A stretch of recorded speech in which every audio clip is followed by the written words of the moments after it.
Hi everyone, hope y'all are doing well. So as I promised, I did want to do a pretty quick video to kind of walk you through the assignment that's due this week.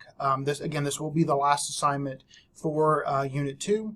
So this is again kind of the culminating assignment of everything that you've been working on in this unit. And this assignment does call on some of the skill sets that you've, of course, utilized and kind of honed throughout earlier assignments and earlier parts of this particular unit. So, of course, I'm inside content, inside the Unit 2 folder. So with this particular assignment, in past semesters when I've taught this course, we've had students write more like a full-fledged essay for this first major unit with poetry. But for this assignment, you don't have to actually write the full essay.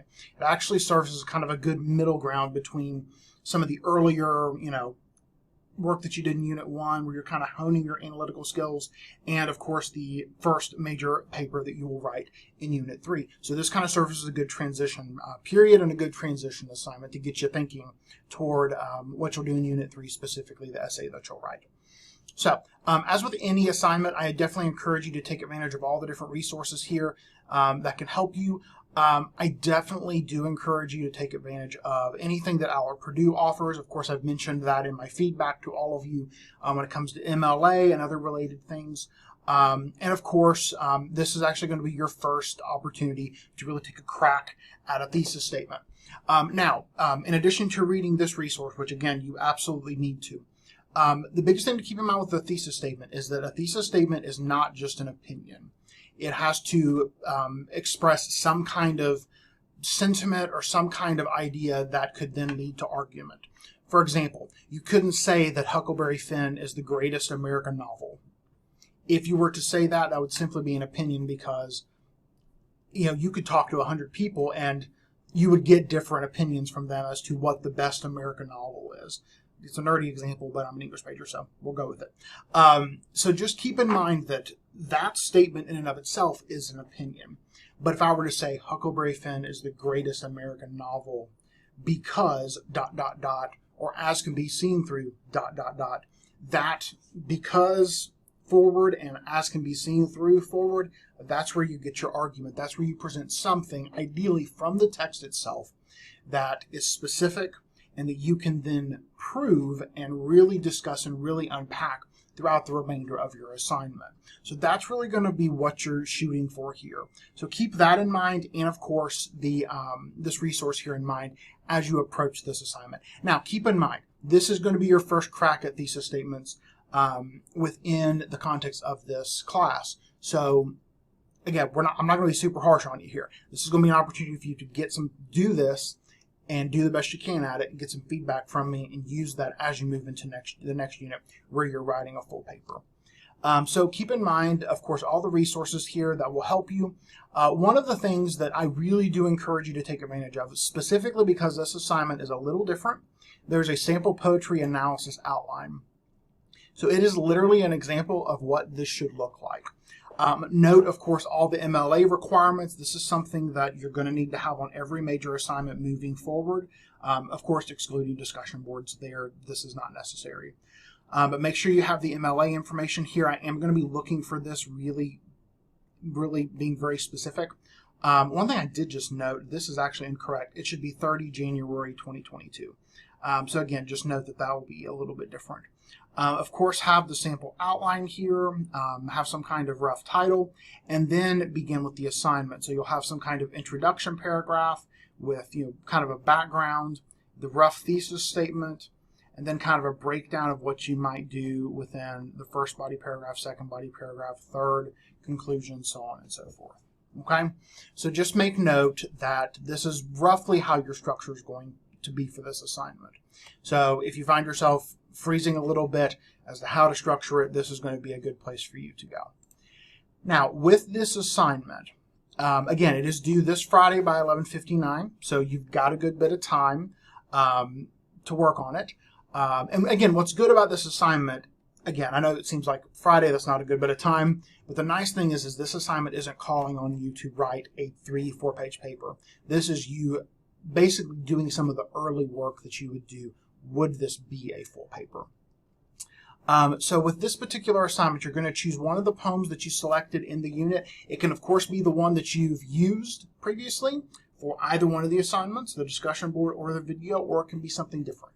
But I do encourage you, of course, to choose one, that's within the unit. You don't have to use one that's in the unit, but I recommend it because you're already working with those poems. You're already familiar with them, both through your own work and your classmates. You read them closely, read the poem closely, considering structure, considering the language, other literary elements. And what you're going to do is you're going to set up, of course, the framework that is within the example above. What you're going to do is you're going to put together an introductory paragraph that offers really focused key background information on the poem and what specifically you're going to focus on. One way to think about an introduction paragraph, think of it like an inverted pyramid, meaning you're going to start broad. It's going to, you're going to have a little bit more broader information at the top to orient your reader and get them into the text that you're studying. And then you're going to begin to narrow the focus down to the very bottom of that inverted pyramid, which will be the thesis statement. So just like here, you provide that background information to get your reader into the poem, and then you begin to narrow the focus to where you get to the thesis statement at the bottom of that inverted pyramid. And that's your thesis statement. That's what would be the focus for the full paper that you would write.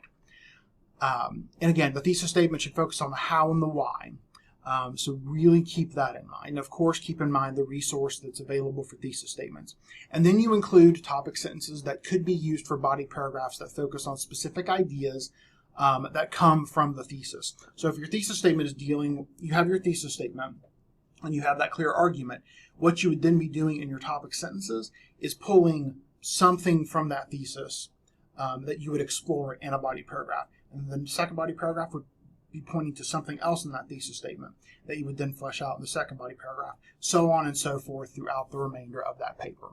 And of course, then you offer some kind of brief conclusion that sums up what these ideas all add up to, or what kind of conclusion, what kind of main idea that you're asserting throughout this assignment. Of course, know that the tutoring is available for you. I do encourage you to take advantage of it. And of course, you will submit it under the Dropbox, the appropriate Dropbox. And there is a rubric for this. I will post that rubric right below this video so you all will have access to it as you move forward. Because again, I never want you all to wonder how you're being graded. All right, so that is kind of a long and short of exactly what this assignment has for you. Again, I really want you all to think about this assignment as a transition assignment, meaning this is going to serve as a good transition between the work that you did in Unit 1 and what we will do in Unit 3. Because again, Unit 3 and Unit 4, you're going to write more formal, traditional essays, okay?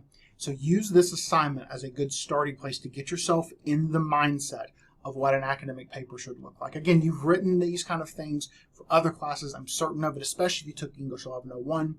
This is going to serve as a good place for you to, at least for this class, get in the mindset of what our work should look like and the way you should structure a thesis statement, the way you should think about topic sentences, evidence, those kind of things. All right, if you have any questions, please let me know. I'm always just an email away, or we can always set up a virtual call or a phone call to chat through anything. You're doing good work. I appreciate everything that you're doing. And also note, as I mentioned yesterday in my announcement, your midterm letter grades will be posted by Friday. I'm finishing up the last Unit 2 assignment, the videos. And then, of course, I have some makeup work to catch up on the next couple of days. But I'll have everything graded and to you by Friday so that the grade you get Friday will be as accurate as possible. It will include everything that I have received from each and every one of you. Okay? Take care of yourselves, and if you need anything, please reach out. Thanks.